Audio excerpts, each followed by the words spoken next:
It's small, but it's got really big ambitions, sort of like the shortest guy in the class who becomes an Olympic gymnast and then a Rhodes Scholar and then a CEO. The Smart does the most with what it's got.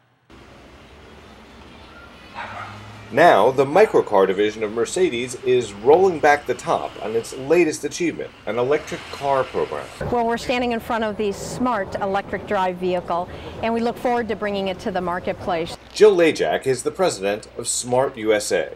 Smart obviously really stands for sustainability in the marketplace. 95% recyclability, ultra-low emissions with our gas combustion vehicles.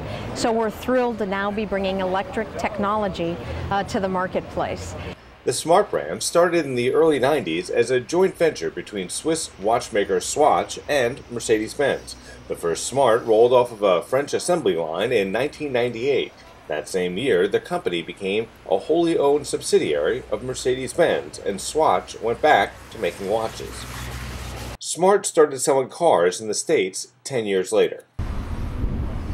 Now, Smart is making New York one of the initial cities in the U.S. to get the Smart Fortwo Electric Drive. According to Smart, giving a jolt to the Big Apple is appropriate because about 100 years ago, about half of the cars on the streets of New York were electric. In fact, Larry King learned to drive on one. Yeah, just kidding, we don't know if he still drives. 50% of all cars 100 years ago in New York were electric, and so we're more than proud to bring back electric mobility to New York City, to the Big Apple this year with Smart. Right now we're in the Smart electric convertible. The whole car is electric, not just the top. In front of us is a Suburban, and Smart said that you don't really need something that big to drive around a city this big. We already know that today in the world 50% of the population is living in urban areas, and in 20 years time it's going to be 70. So the urban areas are more and more condensed, and this is the ideal car because I think space is the future luxury in the city. The car industry is also working on a universal charger, sort of like the concept of USB some years back. That means you don't have to drive around with 5 different types of adapters to get a buzz for your car.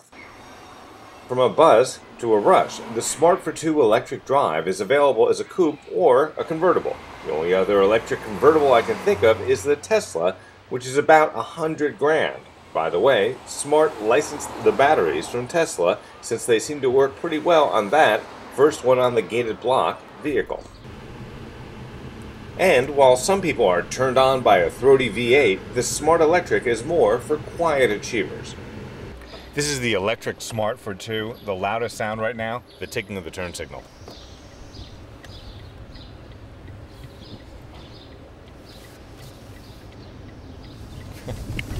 They said you get stares. It's New York, nobody cares. The Smart has a 0 to 60 speed of 6.2 seconds, which sounds really fast until you notice they gave the number in kilometers, which is okay because it's still pretty quick off the line, and it's also electronically limited to a top speed of 62.5 miles per hour. 62 miles per hour isn't blistering on the highway, but it's fine for city driving. During the Smart presentation, which included a water taxi ride, one of the Smart guys had his own take on one of the most famous quotes from the late British Prime Minister Benjamin Disraeli. There are 3 types of lies: lies, damn lies, and statistics. The guy from Smart changed the last one to electric car battery range. By the way, if you're smart and think the quote was actually Mark Twain, you spend the next few hours trying to fact-check my script. Some sources say Twain was quoting Disraeli. Others say the quote isn't in any of Disraeli's papers, so I'm just sticking with Disraeli. Anyway, back to my story. Smart claims about an 80-mile range on a full charge. Do I charge this every night?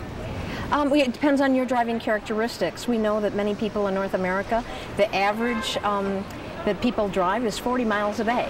So depending on your drive characteristics, you might not have to. If you have a longer commute, you'd plug it in at the office, you'd plug it in at home. The amount of miles you get from a full charge depends a lot on different factors, including how many of those miles were in San Francisco versus Kansas, how many of those miles were in really hot weather or really cold weather. Speaking of hot and cold, you can preheat or pre-cool your Smart remotely if it's plugged in. It's supposed to extend your range because you're not blasting the AC when you first jump in during the summer, and the same for the heat in the winter. It is a 220 charge. You can do it in a 110, but then you're going to have a longer charge period. 220 you can charge between 4 to 6 hours. The Smart Fortwo Electric will be $5.99 a month for 48 months, and the car will be under warranty the entire time. Smart says it won't really cost you more greenbacks to be green because driving on electric power is much cheaper than driving on gasoline. I can't tell you exactly how much cheaper because electricity prices vary from place to place and also sometimes based on the time of day. After its limited rollout this fall, the execs at Smart say it'll be available for general purchase in 2012. I'm Grant Winter reporting.